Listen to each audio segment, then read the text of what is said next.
anak-anak muda merasa masa depannya gelap gitu ya, dan kita tahu ada istilah Indonesia gelap ya. Bukan berarti bahwa kita sekarang mendukung wacana Indonesia sudah terang, tidak ya.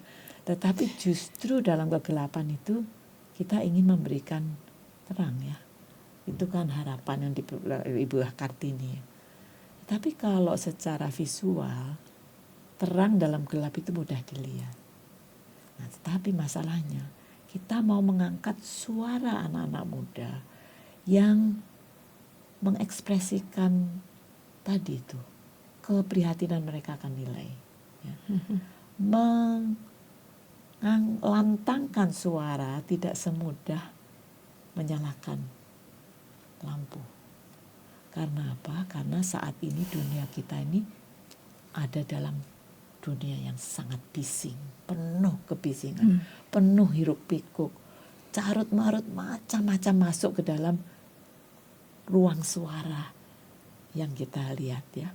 Kebisingan itu bukan hanya misinformasi, hoax, buzzer, kemudian cuitan-cuitan selebriti untuk menarik suara mendukung A atau B, tapi juga kegaduhan-kegaduhan politik dan sebagainya. Dan juga nanti Ibu Nana bisa cerita kebisingan macam apa saja yang ada.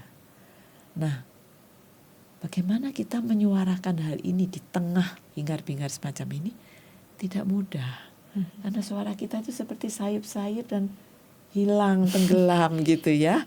Tentu kita juga tidak bisa menjadi seperti buzzer atau seperti yang lain atau selebriti yang punya pengikut sampai jutaan gitu ya. Kita bukan orang-orang seperti itu. Nah, lalu bagaimana gitu ya? Rasanya kok hilang gitu suara kita. Kadang-kadang kita melihat, apa ada gunanya sih kita meneruskan podcast ini gitu ya misalnya. Kalau suara kita tenggelam dalam arus seperti itu gitu ya. Tapi setelah setahun ini dengan ya kita tertatih-tatih berjalan ini, ternyata ada hal lain yang kita temukan. Nanti teman-teman bisa berbagi. Kita menemukan ternyata ada teman-teman yang kemudian merespons kita, dan walaupun jumlahnya mungkin tidak banyak, dengan mengatakan saya juga punya keprihatinan yang sama. Ada teman-teman yang kemudian kita lihat juga melakukan hal yang hampir sama dengan kita.